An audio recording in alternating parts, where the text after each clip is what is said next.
Hi, this is Eric at Frog Valley Tropical Fruit Farm, and this is Florida Natural Farming. I'm just going to go around and look at some fruit trees that I want to see the status of. Just typical morning routine here. So I'm standing in front of a African peach tree that's in full sun. We have two African peach trees. This one was a little slow to get going, but it seems to be really doing well, and it's it's very dry here. It hasn't rained in a while, and it's just everything is dry, bone dry. But this African peach is a tree that is unaffected by drought, much like the African mangosteen. Our mangoes are still quite small, the fruit. Normally we'd have fruit right now, but it was of such a weird freaking year. They started blooming in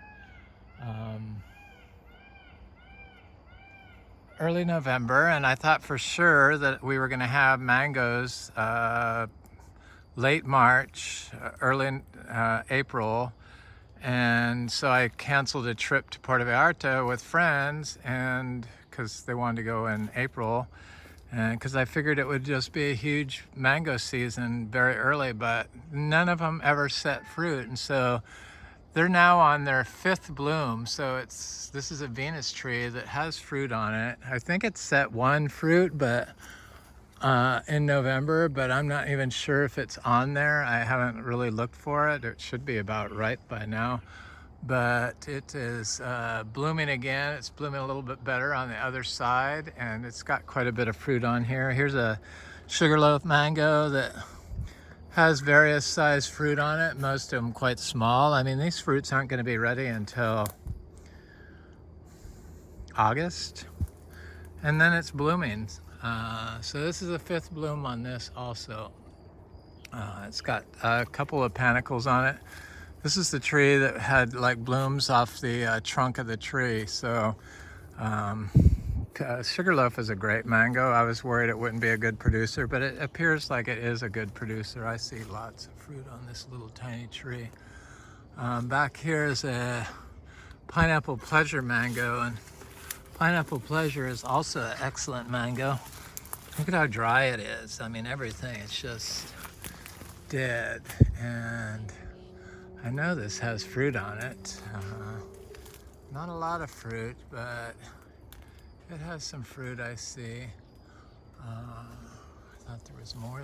Yeah, there's more. There has to be. It's just dropped down. The possums have been getting a lot of our fruit off of our trees. There's some fruit, but not tons of fruit. It's a 4-year-old tree. This is a 4-year-old peach cobbler tree that has little tiny fruits, not a lot, but some fruit on it. So it's gonna be a mixed year. Just a very odd year to have such late mangoes everywhere. Just all of them are gonna be late. I don't think we're gonna have any spring mangoes ripe. They're all going to be summer mangoes. Maybe we'll have some spring. We'll probably have some late spring mangoes, but normally they're all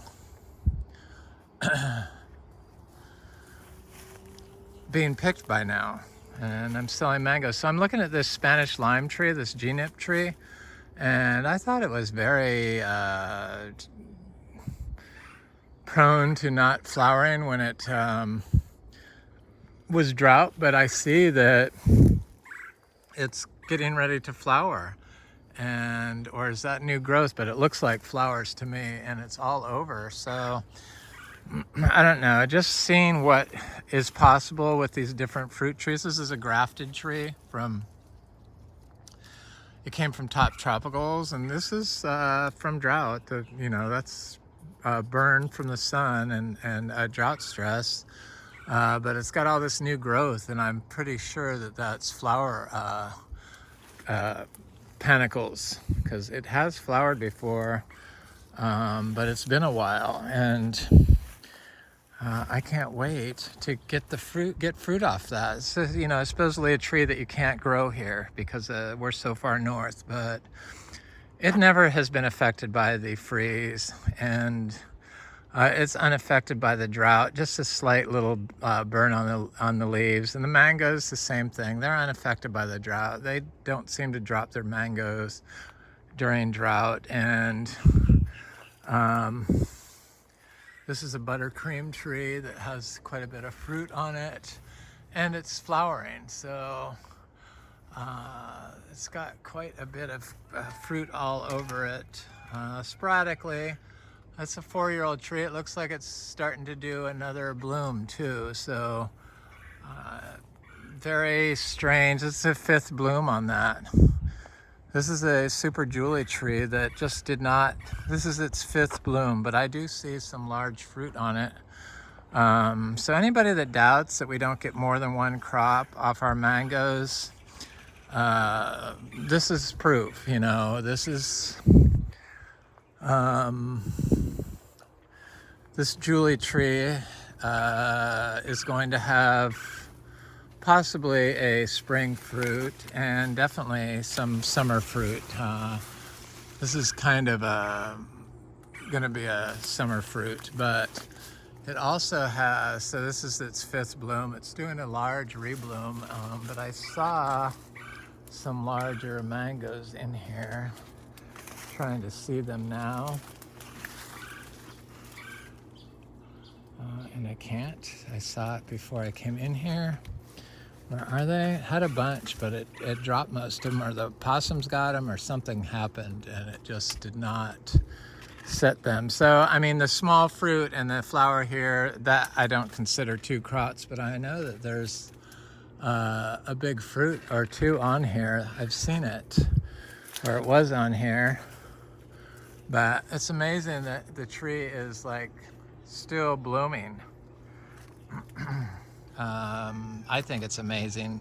5 separate blooms since early November. So it's been blooming for 6 months, half the year. And I imagine it's going to be in a flower or fruit state the entire year this year, or from November to November anyway. I'm trying to see if I could find some of that big fruit, and I don't see it. Here's one of our little cashews. It's looking good. Seedling I planted last year. My friend Frank said he has a 2-foot tall cashew that is blooming right now. So that he planted, I don't know, from last year or the year before. Look at this jackfruit tree. This is drought stress. This hasn't happened with our jackfruits before, but still has fruit on it, still flowering, and the leaf tips are just fine. I know that really frightens me to see that, but it's a seed-grown jackfruit, and it seems okay. I'm not going to water it. I know that they are drought tolerant, and once it gets through this drought year, it'll be probably impervious to future droughts.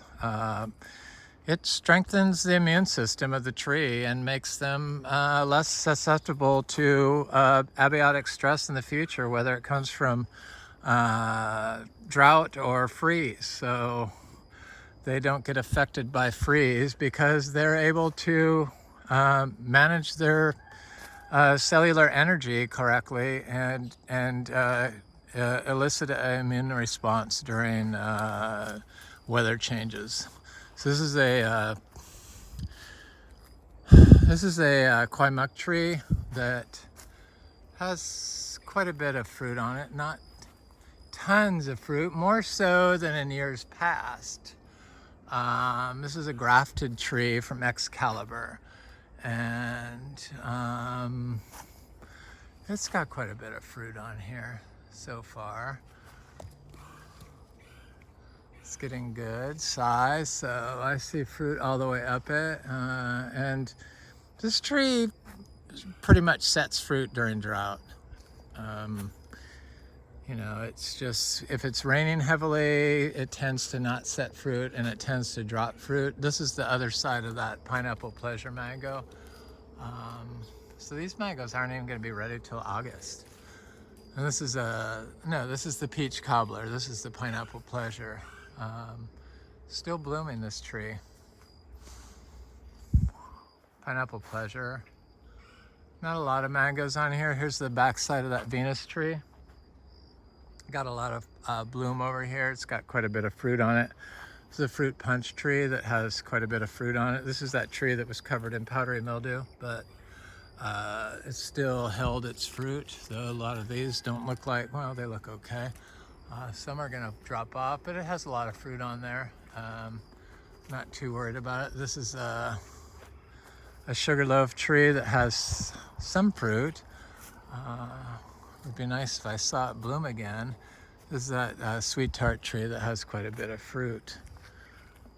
My friend Scott just bought some raw sapote seeds, but we have raw sapote. This tree in particular got affected by the freeze 2 winters ago when it was 31 degrees. It was a lot larger and it had always fruited, and it hasn't flowered since the freeze. Here's my jackfruit that has produced fruit all winter. The tree is looking better than it did. It's actually got some leaves on it again. It's holding its last 2 fruit, and sure, ideally I would like to give this tree some water just so that it stayed perfect all the time. But since it does get so cold here and we're marginal as far as where these tropicals can grow, it's better, I found, for the health of the tree, for all abiotic stress, to grow them naturally. And the tree has done this before, so it's not anything I'm worried about, and it still produces fruit every year. So we have got fruit every month so far this year, ripe fruit off this tree. The diamond mango. So this is like what I'm talking about. This is a better description of 2 crops. So this is a bigger mango that's going to be ripe in the spring, and then this crop obviously here is going to be a midsummer crop. So we do get more than 1 crop.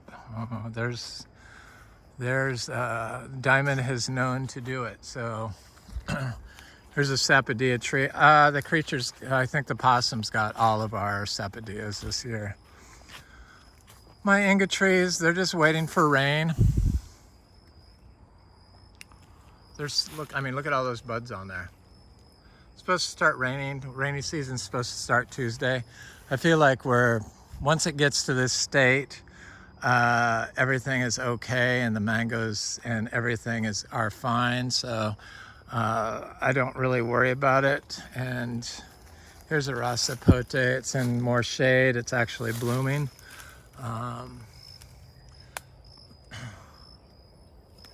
So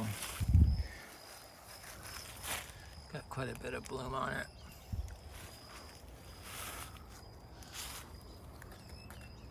Ice cream bean. Yeah, this sapodilla tree was covered in fruit, and the creatures just stripped it. Every single fruit. I didn't get 1 fruit off of it. There's an M4 mango that looks okay. It's got fruit on it. This is a Venus mango. I can't really see because of the sun, but this M4 has sufficient amount of fruit on it, so I'm happy. We have like 270 grafted mango trees that are, the youngest ones are 4 years old. Youngest grafted trees are 4 years old. And then I planted hundreds of seeds. This is our wax jambu that looks quite good. Gonna have fruit. It hadn't really set a lot of fruit since it got 31 degrees, but it didn't affect the tree, but it did affect its ability to set fruit. But it seems like it snapped out of it finally. This is a hog plum, and you can see this is the Mazzano red one. Spondius mombin. June plum Spondius dulcis. I know Pine Island Nursery has them all as Spondius dulcis, but they're not. This is our katuk. This is what katuk does during drought. It's much like citrus does this, and It's kind of scary, but I know that as soon as it rains, it'll fluff right back up and be just fine.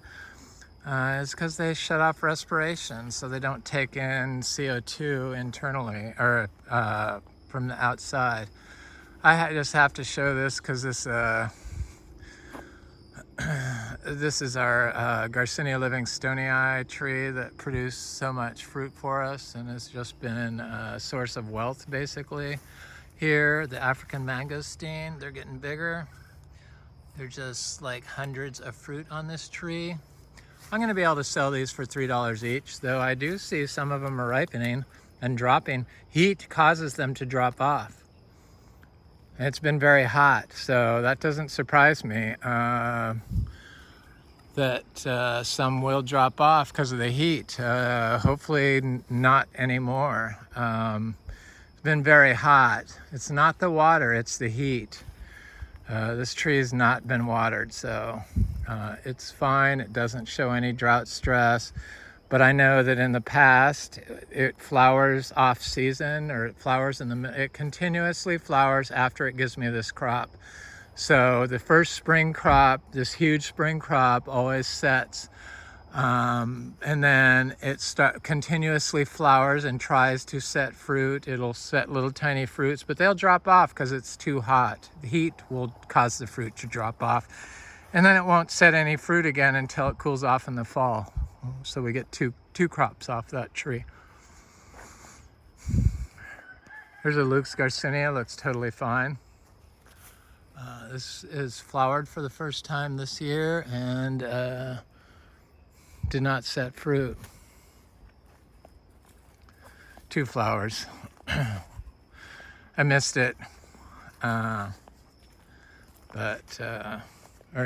didn't do a video of it. I just didn't want to get my hopes up. I just figured it just would not set fruit the first time, which it didn't.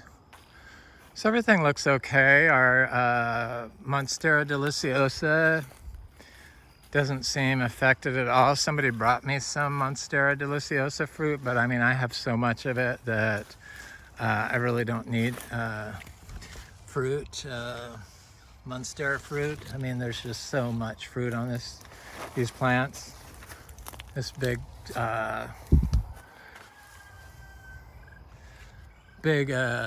clump of Monstera, totally unaffected by drought. And then we have little achachiros planted everywhere.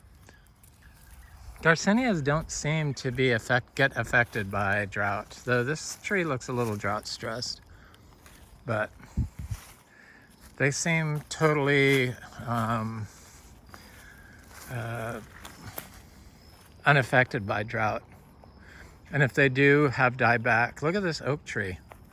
I find this amazing that the natives can't deal with the drought, or deal with the drought the same way as the non-natives, some of them.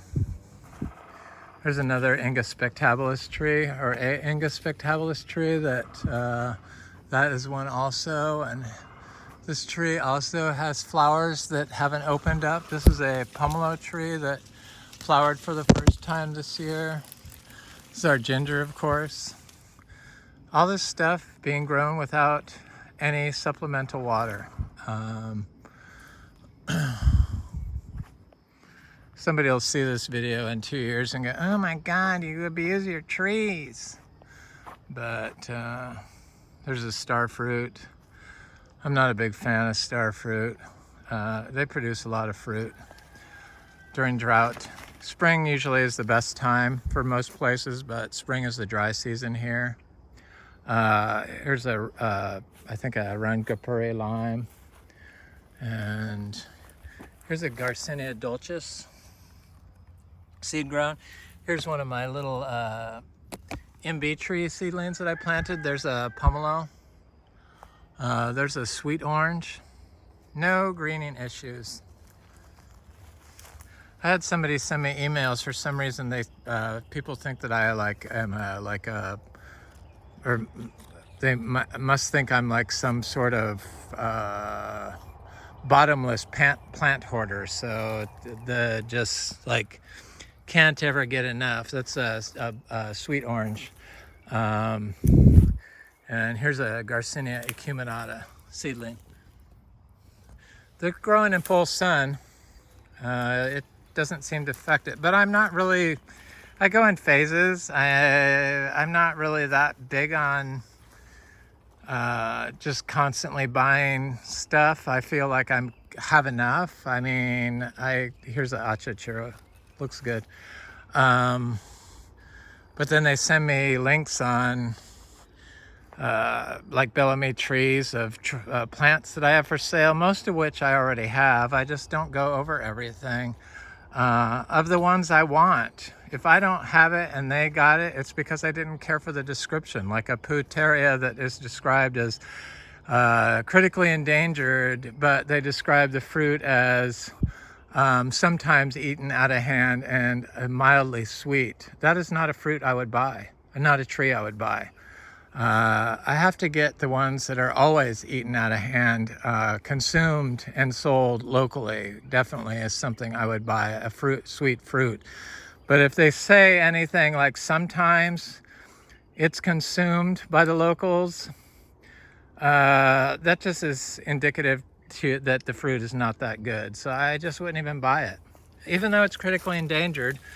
But that's not what I do. I buy what I like. So here's an abu, totally fine.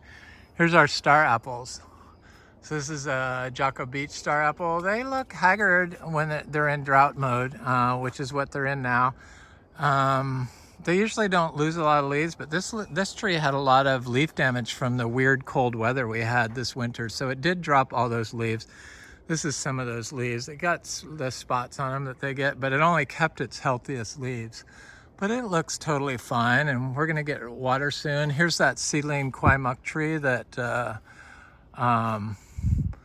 it lost a lot of leaves, but it still looks very healthy. And it was flowering, but it stopped flowering.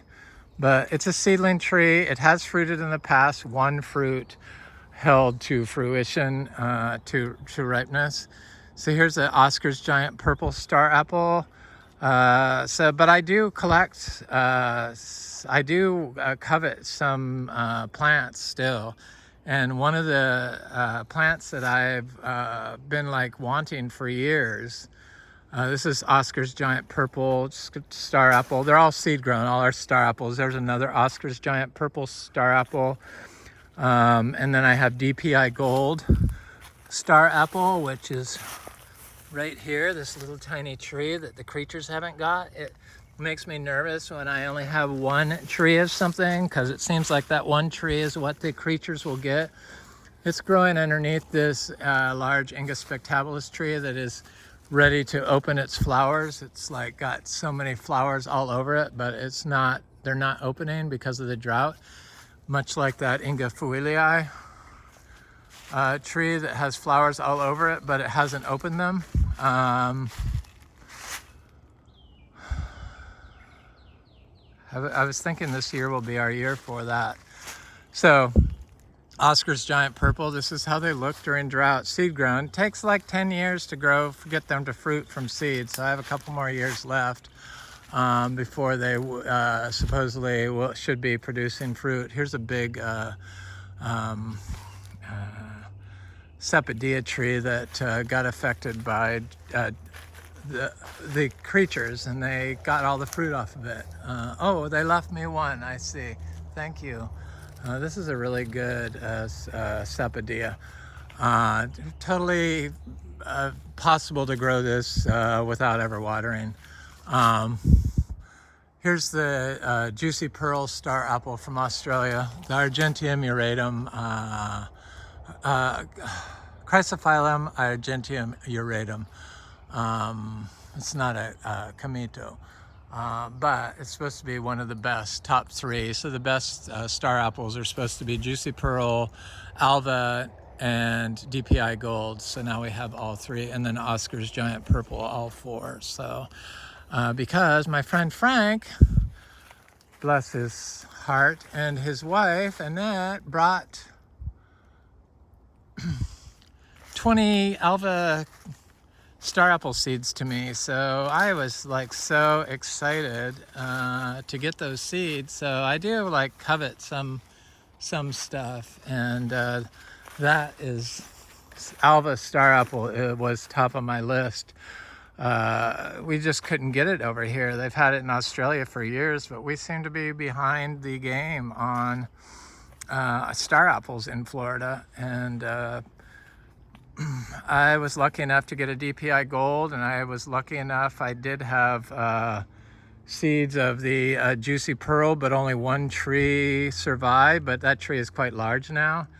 So I'm going to add a bunch. I'm going to start dividing all these bromeliads, because all these spaces that have dead grass in them, I can put the bromeliads, because I think they look really cool. And I have so many different colors. I have that dark bronze one right there. It's almost black. I have this one here that's called Pedro, I think, San Pedro. Is it Pedro? What is it? Anyway, it's a dark bronze one. And then I have this one called Pina Colada. And then I have this variegated one right here. I have like 5 or 6 different types of nice bromeliads, the large ones. So I'm going to fill in all this area with them, and try to make it look a little bit better. Here's a little jackfruit that seems just fine from the drought. The Chachiro, I should look at that, just since I found a ripe fruit on it the other day, so I should do that while I'm over here. Yeah, the drought's kind of scary. Even though we've been through it, it always scares me a little bit. Especially if I walk out here in the afternoon and look at everything. Everything looks very stressed. So look at all the fruit on this achachiro. It seems fine. Possibly they'd be further along if we had rain, but there's so much fruit on this this tree. This is its 3rd flowering, so it's starting to produce a lot of fruit. 3rd year of flowering. And I guess when I was here and did a video and I thought I could smell achachiro flowers, that was an actual bloom happening on this tree, even though I could not find that fruit. But that was that fruit that was ripe that I ate the other day. It's such a good fruit. It's a black sapote tree that I had a few fruit on it, but I see that the creatures got the last of them. Oh well, I love the creatures more than I need the fruit. So it's just part of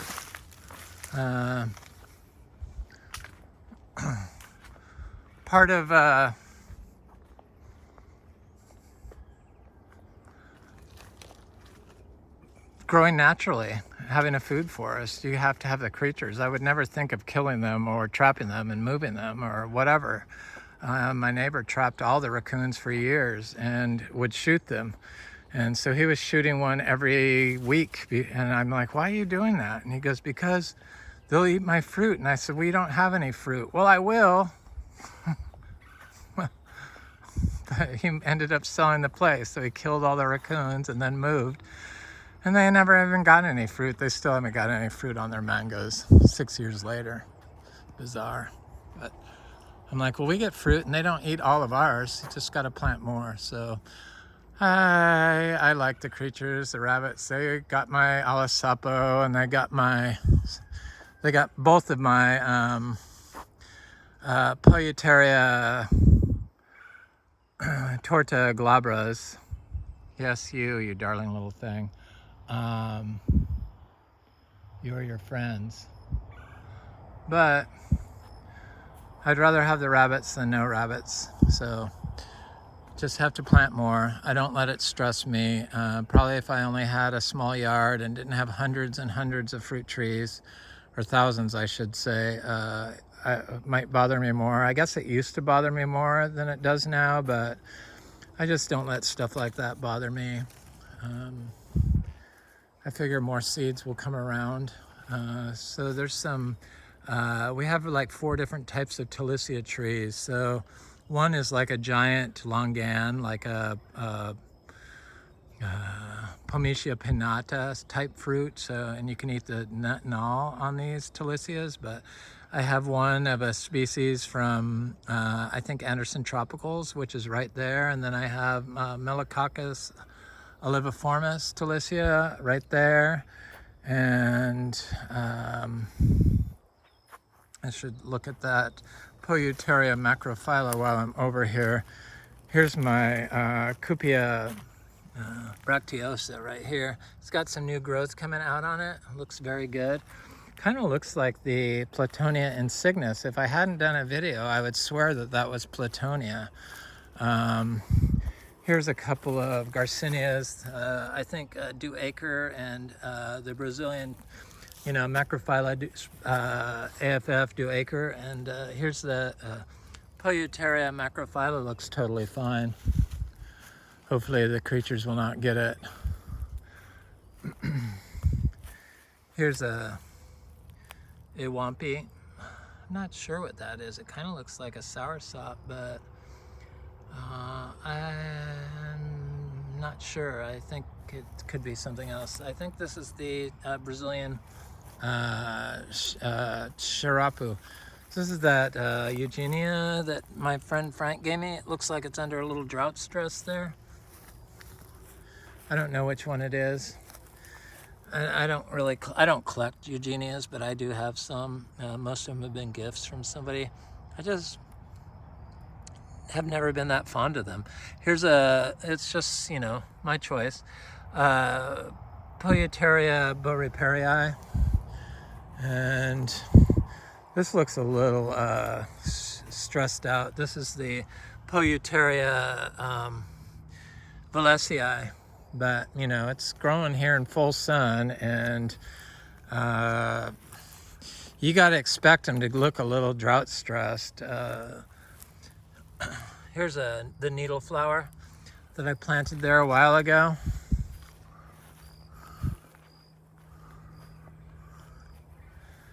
There's another Wampy. So I planted some green sapotes around here, but I don't see them popping up. Probably after the rains start, they will start showing their leaves. This is a stromanth. It's a landscaping plant. It's under drought stress. You know, it should have its leaves unfurled and be open. Here's a Garcinia intermedia that has some fruit on it. The other one has much more fruit on it. For some reason, the Garcinia intermedias have not given me a huge bloom yet. Here's another stromanth that has unfurled leaves, has a pile of our daily compost next to it. There's a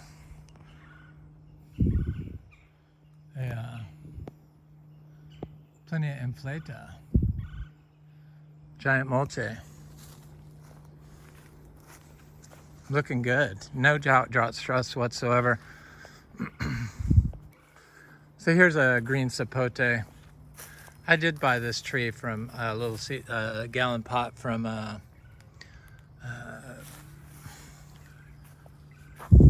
Lara Farms. So here's my seeds that I've been growing in pots. So we did get looks like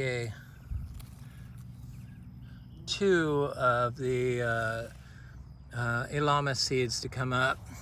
This is that Periatacea levigata fruit tree.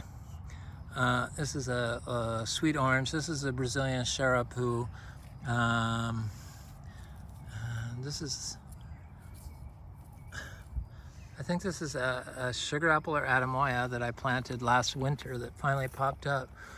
Here's my little seedlings from Brazilian or Virginia fruit growers, the Clementino Rubino. They're looking good.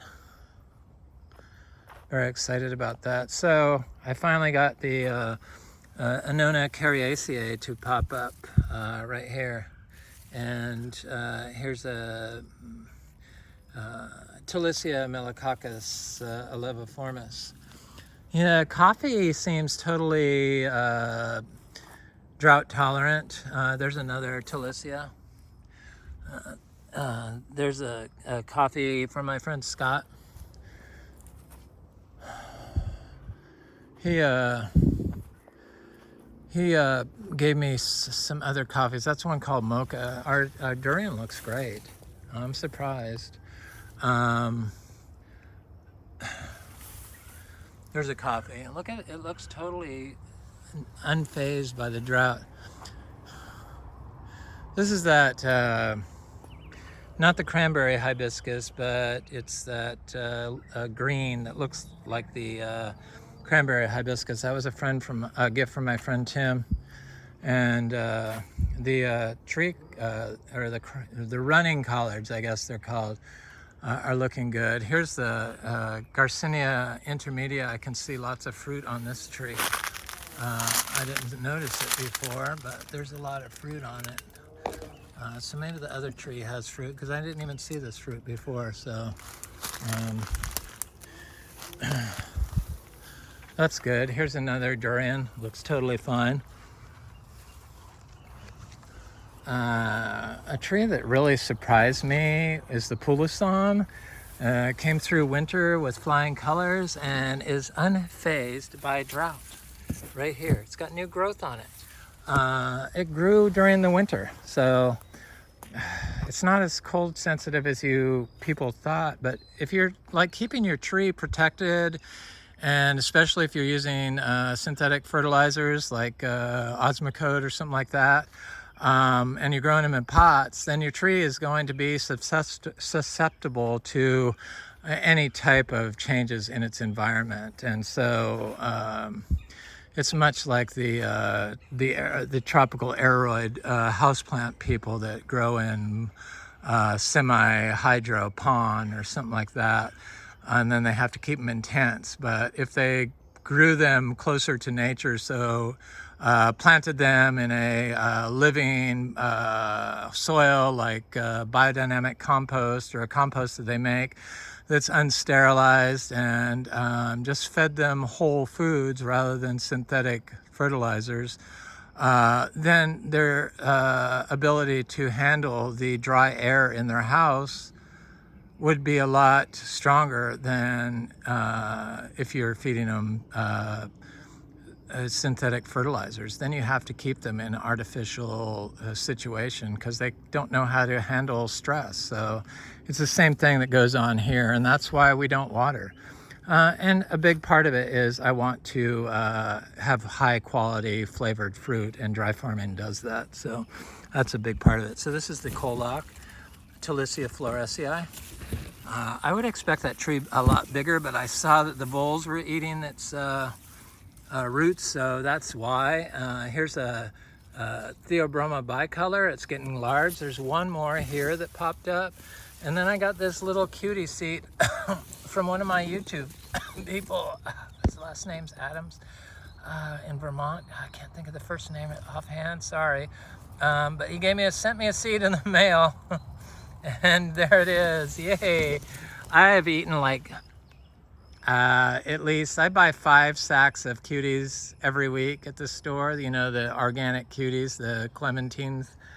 And I haven't got one seed. So I've been doing it for months and still haven't. Maybe I've eaten them. Here's my cacao that's coming up. And I put my, the little cacao are all popping up. I put my, planted my Alva star apple seeds in there with that stuff. But I also had thrown some seeds of the Paratasa levigata, which somebody said that is actually Polyteria levigata. I guess this is Paratasa bracteosa over here. Keeping track of the names is like challenging, especially if you're elderly like me. Oh no, it's Paratasa campestris. I was wrong all the way around, so that's what this is. But this other one, I wanted Paratasa levigata, but they say it's Polyuteria levigata. It's not coming up, so yet. So I guess Bellamy has warranties on their seeds, so but I don't give warranties on our seeds. The Keppel tree, what a excellent tree. It was unaffected by cold, and it's unaffected by drought. And then my little tiny what is that? That's the I can't think of the name of it. It's like a grape-like, or like a longan type. It'll come to me. My meringue is doing good. The rabbits have not got this meringue right here. Looks very good. All these aroids are doing good. They'd like some more moisture in the air, but I can't wait for this ground cover, Gloriosa, to spread. This is a cutting of the Gloriosum. Spread around and fill in all this grass. Got little cacao in here. Got little Garcinia linderos in here. I got little Garcinia mangostanas in here. I got little Garcinia madrunas in here. This is our fruiting cacao that fruited this year. We got 30 fruits off it. That's where those little seeds are sprouted from. This is what cacao looks like here when you dry farm. So this is not anything to worry about. I will show this tree again when it's covered in flowers this fall and show you, because that's when it fruits. It goes through this drought stress. It's naturally tuned into what works here, and when it starts raining, then it starts getting growth, and then when it's super healthy, then it starts flowering, which happens to be in winter here, and then we get fruit in winter. Would it fruit continuously if I watered it? I don't know. I'm just happy to get one big crop a year, but I've been growing this cacao this way for 13 years in Florida, so I know that this is what it does during drought, and it's nothing to worry about. Here's a little cacao here. The small cacao tend to hang on to their leaves. There's a little lindero right there. Looks like some creature was in here. There's a couple of linderos in here, Garcinia linderos. There's the African peach in shade. It's a lot bigger, and it's sprawling. It's like sprawling that way. Here's our rose apples. Here's a citrus. I think this is a sweet orange. This is what citrus does during drought. The rose apple looks fine. Here's a achachiro, looks good.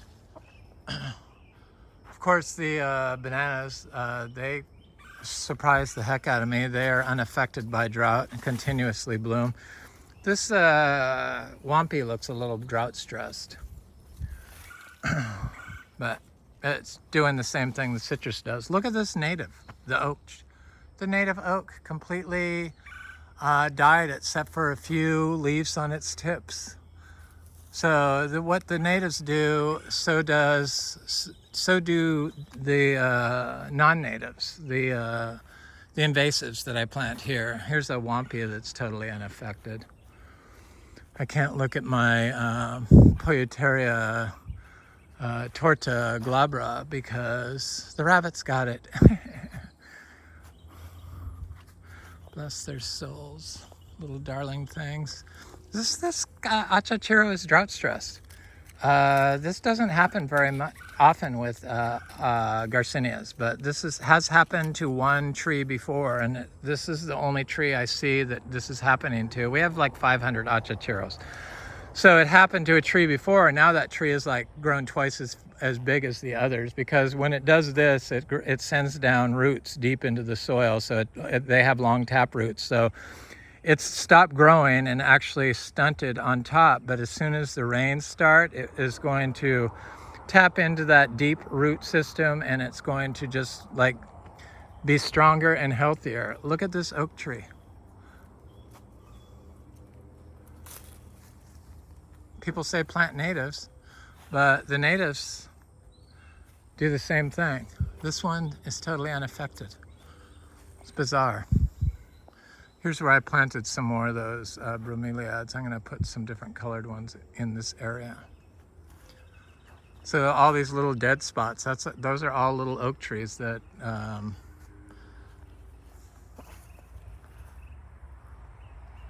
under stress. Here's one of those, this is that one called Pedro, I think. I'm not sure. But it's a dark bronze one. It has gorgeous orange flowers on it. I'll be showing this again soon. For some reason, this particular bromeliad is very stingy with its pups. Usually I remove the pups as soon as they start forming, and usually they start forming before the flowers come out, but for some reason that particular variety is very stingy with the pups. Here's a Luke's Garcinia. Garcinias, they are unaffected by, for the most part, and that's why I'm glad we planted this as a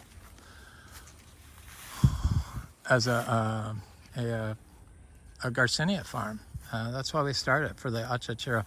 So this is a wampi that looks, or not a wampi, this is a blue lily pilly that just looks horrible. And I'm sure it's fine. It's under drought stress for sure. But look at the Garcinias, totally freaking fine.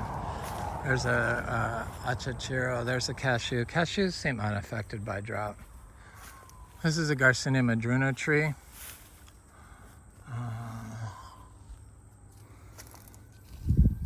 Has tons of fruit on it. I'm just trying to see if I could see it. Of course I can. There's some. I know it was flowering just last week. There's some more fruit. There's a lot of fruit on this little tree this year. This tree produces fruit all year long, constantly, and it started fruiting at like 2 feet tall. This is like the sour version of the Garcinia acuminata. So it's like a bumpy lemon. I don't want to say it in front of it, but it's my least favorite Garcinia fruit that I've had. I still like it, but I know they charge so much money for the fruit, but I've eaten enough of it to know that I like others better, like this Garcinia brasiliensis. Not to get confused with the new seeds that Bellamy Trees is selling of Garcinia brasiliensis with giant fruit that's supposed to be sweet. These are little tiny fruits, and they're real tiny because it's been so dry. If it was probably more moist, they would be more plump, but they're good. I eat them skin and all. I could sell the seeds.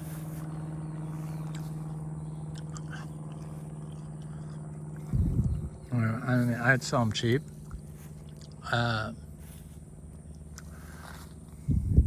This is definitely worth growing. This is a good Garcinia. Produces easily. I mean, look at how healthy it is during the drought. Produces all this fruit, and fruits year round. And you can just tell that it's good for you. I love them.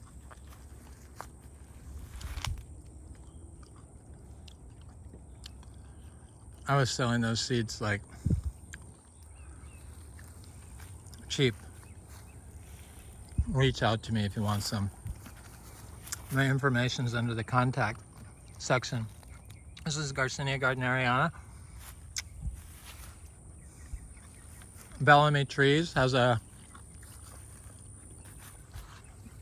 Garcinia gardneriana species with giant fruit. The root's not giant on this one, but it's the largest lemon drop. Largest of the lemon drop Garcinias. I believe this is what Adam calls the superior lemon drop mangosteen. Okay. Here's our female Garcinia hambromiana tree. I was worried this tree would start losing its fruit, but so far so good, knock on wood. It's got quite a bit of fruit on it. I have not tasted this fruit yet. It's supposed to be very good. It's red when it's ripe, so that's not even close, and the fruit supposedly gets quite a bit bigger than that, but I'm sure, like the other Braziliensis, that the drought does affect the size of the fruit. Supposedly this is a very drought tolerant tree, but I don't see it being any more drought tolerant than any of the others. In fact, I think it might be slightly less drought tolerant if I had to say what it was, just because it looks a little drought stressed compared to the Braziliensis or the Gardneriana, which don't look drought stressed at all. Right? I mean, they're in the same conditions. This might be a little bit more shade, but that's a lot bigger tree.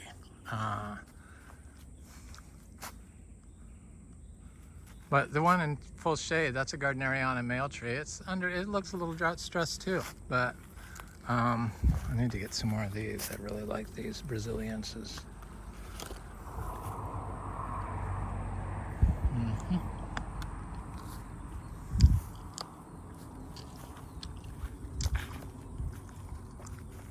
Yeah, it's under a little drought stress.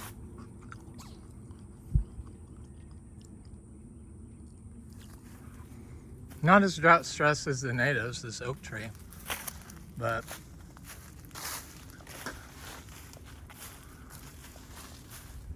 yeah, if I would have to say, they say the seashore mangosteen is drought tolerant.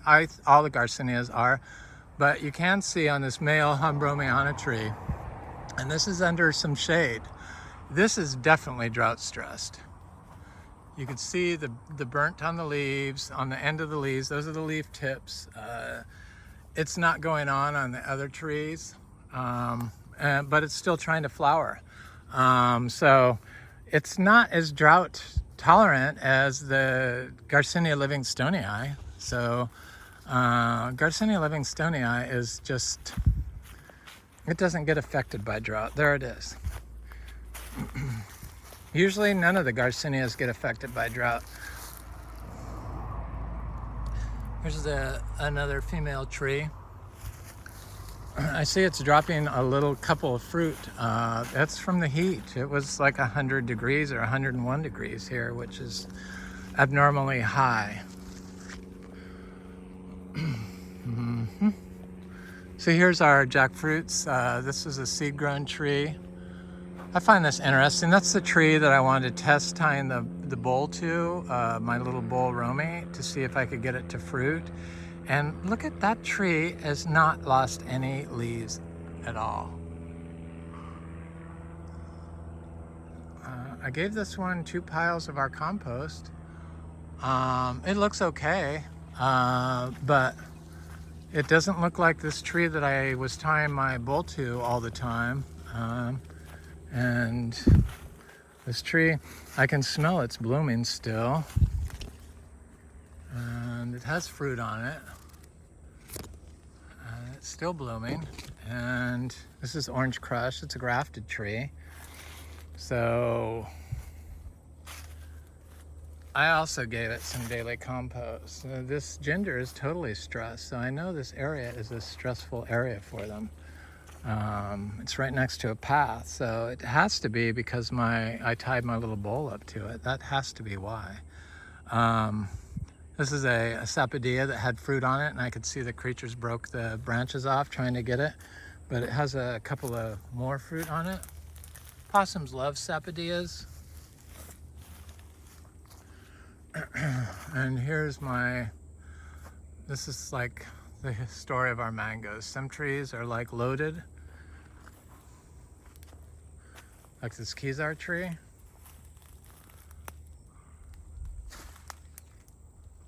And some trees are not. Look at this. The possums have not found this tree, knock on wood, because they will strip a tree this small in one night of all mangoes. Anyway, I'm Eric, and this is Florida Natural Farming. Please like, share, and subscribe if you enjoy this content. Leave a comment. I love hearing from you. Thanks for watching. I appreciate all of you. Thanks so much. Have an excellent day.